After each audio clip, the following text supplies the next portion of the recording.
So, hello everyone and welcome back to my channel. So, my vlog for today is gagawa tayo ng summer kimchi. So, the last time na gumawa ako ng kimchi, that is winter. So, kimjang. So, ngayon kasi is binigyan ako ng cabbage kahapon. So, ang nangyari, tinawagan ako ng friends ko kung gusto ko ba daw ng cabbage. Of course, ang cabbage ngayon dito sa Korea is medyo mahal. And then, kumuha na rin ako ng maraming cabbage kasi pinadala ko sa kapatid ko at saka binigay ko din sa friends ko. Ang youngest namin kasi mahilig yung gumawa ng kimchi. Kaya ang gagawin natin muna is magbabad tayo ng asin sa cabbage. So medyo yung summer cabbage is medyo maliliit siya compared yung sa winter. Same as usual, i-slice natin yung cabbage. Siya. Tingnan nyo, medyo maliliit siya, di ba? So, i natin ito sa gitna.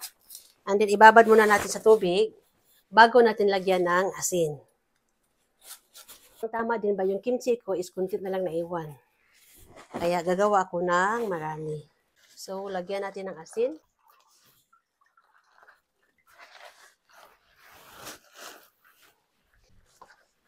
Kimchi is life here in Korea. Parang ginamos sa atin ba? Speaking of ginamos. Yan. Ito yung gagamitin natin. Ito yung ginamos sa Korea. Ang sarap kaya nito. At ang bango. Kaya parang Pinas lang din. Maraming ginamos dito. At saka ang linis pa. Diba talaga yung pitso sa winter? Mas masarap yun. Compared sa summer.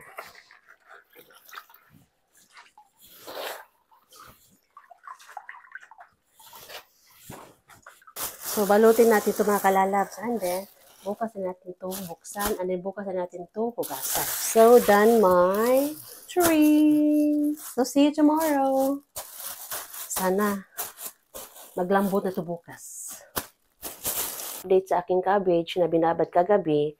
Actually, nilipat ko siya ng 3 palanggana kasi hindi masyadong nababad. Kaya ito yung first. Ito yung pangalawa. So, medyo lumambot. Sa ilalim is medyo malambot din yun. Kaya mamaya ako natuhugasan kasi may trabaho pa ako ngayon. And then gagawa din ako ng sauce. Kaya i-update ko kayo mamaya paggawa ko ng sauce. So ito lang muna mga kalalabs. Okay. And then hugasan ko ulit. Para talaga malinis yung cabbage.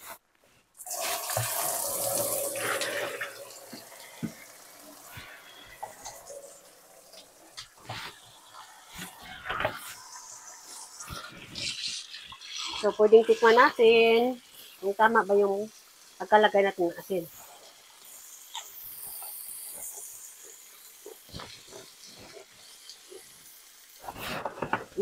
Tama. Hindi maalat. Yung pinakuluan ko kanina ng broth. So, sasalain muna natin. So, and then, mag-slice tayo ng radish. Para pangdagdag sa mga spices. So, pinatulo ko na din yung cabbage ko. So, maghimo kay kimchi daghan, kaya i-prepare ng mga spices. So, kung makahilak po taani ba? Ay, halang siya. Halang. Hilak na taani. Apel na hilak ani. So, pag maraming ahos, mas masarap yung kimchi. Okay. So, imimix natin. Natin lahat.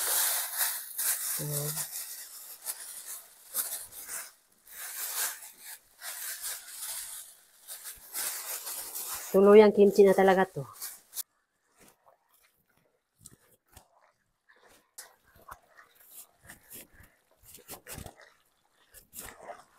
And then, lagyan natin ng ginamos. Come on. Tanggalin. So, napakabango ng ginamos. Yun.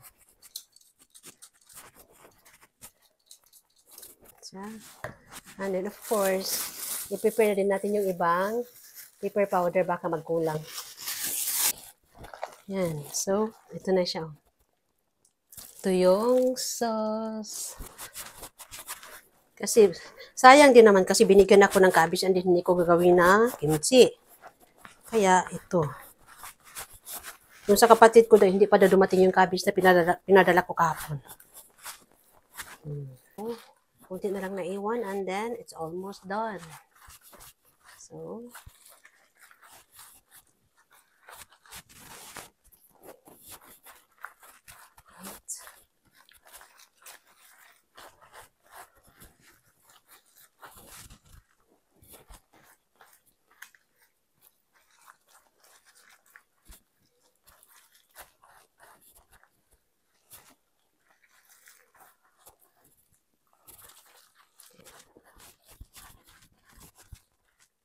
isang kimbot. Yan.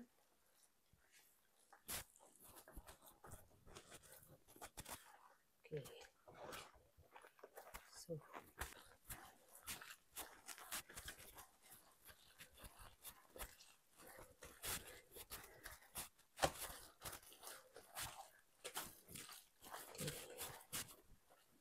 yan.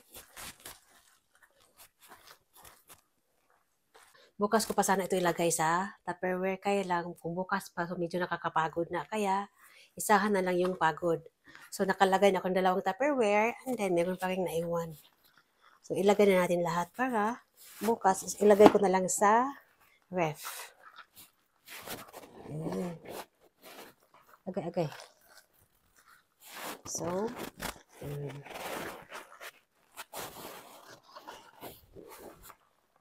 mga 4 din kaya.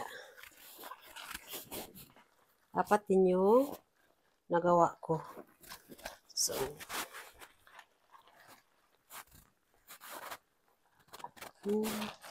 that's it.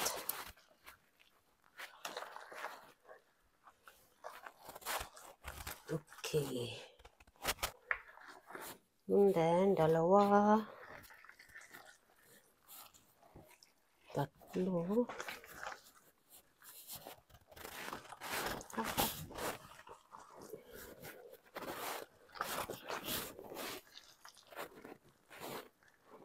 Ni.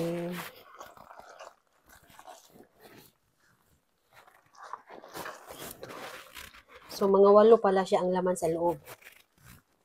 Yan. Ito. Okay. So, next.